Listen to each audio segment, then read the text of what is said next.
A lenda do Golem, do barro à consciência. A lenda do Golem, uma figura central no folclore judaico, emerge das profundezas da tradição cabalística e do contexto histórico de perseguição e medo que assolava as comunidades judaicas na Europa medieval e renascentista. A ideia fundamental por trás do Golem reside na crença, presente em textos místicos como o Sefer Yetzirah, livro da criação, de que através do conhecimento esotérico das letras hebraicas e da manipulação das forças elementais, seria possível criar vida artificial. Os primeiros relatos fragmentados sobre seres artificiais animados aparecem em textos rabínicos medievais.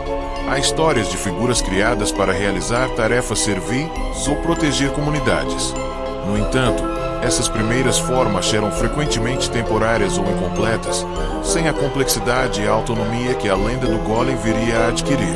O medo da acusação de assassinato ritual, libelo de sangue e outros atos de violência antissemita serviu como um poderoso catalisador para a popularização da lenda. A fantasia de um protetor poderoso, criado pelos próprios rabinos através de meios místicos, oferecia um conforto imaginário em tempos de perigo real. A figura do Golem, portanto, nasce não apenas de especulações cabalísticas, mas também de uma profunda necessidade de segurança e justiça. O Golem de Praga e a ascensão da lenda. A versão mais conhecida e influente da lenda do Golem é a que se centra na figura do rabino Juda Loel Ben Bezalel, o Maharal de Praga, um renomado estudioso e místico do século XVI. Embora não haja evidências históricas contemporâneas que confirmem a criação de um golem por ele, a história se popularizou e se enraizou profundamente na imaginação coletiva. Segundo a lenda, por volta de 1580, em um período de crescente ameaça de pogroms em Praga, o rabino Loel teria recorrido ao seu profundo conhecimento da Cabala para criar um ser de barro, moldado às margens do rio Moldava. Através de rituais complexos, recitação de salmos e a inscrição da palavra hebraica, Emer, que significa verdade, na testa do Golem, ele teria insuflado vida na criatura. O Golem de Praga era uma figura imponente e silenciosa, dotada de força sobre-humana. Sua única função era proteger a comunidade judaica dos ataques e das falsas acusações. Ele realizava as tarefas designadas pelo rabino Loel com obediência cega, patrulhando o gueto à noite, repelindo invasores, em algumas versões, até mesmo desmascarando as tramas dos antissemitas. A lenda detalha que o Golem era uma criatura poderosa, mas também inerentemente incompleta. Ele não possuía a capacidade de falar ou de pensar por si mesmo. Sua existência dependia inteiramente da energia mística infundida pelo rabino Loel. Para mantê-lo sob controle e evitar que sua força se tornasse destrutiva, o rabino Loel removia a letra D em seu testa, transformando-a em Met, que significa morte, desativando assim a criatura temporariamente, geralmente às sextas-feiras à noite, durante o Shabbat, o dia sagrado de descanso. No entanto, em muitas versões da lenda, o Golem eventualmente se torna incontrolável, seja por um erro no ritual, por um crescimento descontrolado de sua força, ou por uma faísca de consciência emergindo em sua natureza artificial, o Golem se volta contra seus criadores ou causa destruição acidental. Em algumas narrativas, ele se apaixona por uma mulher, uma emoção para a qual não foi criado, levando a um comportamento errático e perigoso. O clímax da lenda invariavelmente envolve a desativação permanente do Golem.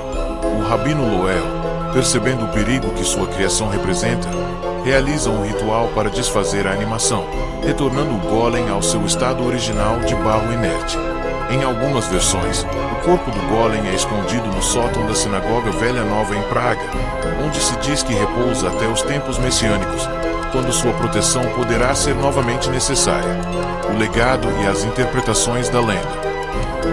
A lenda do Golem de Praga transcendeu suas origens judaicas, influenciando profundamente a literatura, o cinema, a arte e a cultura popular em geral. Ela se tornou um arquétipo poderoso da criação artificial que escapa ao controle de seu criador, um tema recorrente na ficção científica e no horror. As interpretações da lenda do Golem são vastas e ricas. O perigo da criação humana. A história serve como um alerta sobre os limites da ciência e da ambição humana de jogar de Deus. A criação de vida artificial, mesmo com boas intenções, pode ter consequências imprevistas e perigosas. A natureza da humanidade. A falta de fala e de alma própria do golem levanta questões sobre o que realmente define a humanidade.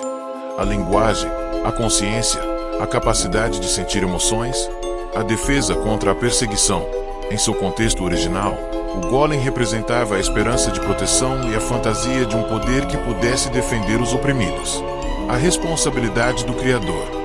O Rabino Loel é confrontado com a responsabilidade por sua criação e a necessidade de controlá-la, mesmo que isso signifique sua destruição.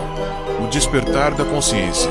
Em algumas versões, o golem demonstra sinais de despertar de uma consciência rudimentar, levantando questões sobre a ética de criar seres sencientes para a servidão. Ao longo dos séculos, a lenda do golem foi reinterpretada e adaptada a diferentes contextos. No século XIX, autores como Gustav Meyrink exploraram a figura do golem em suas obras literárias, conferindo-lhe uma dimensão mais sombria e psicológica.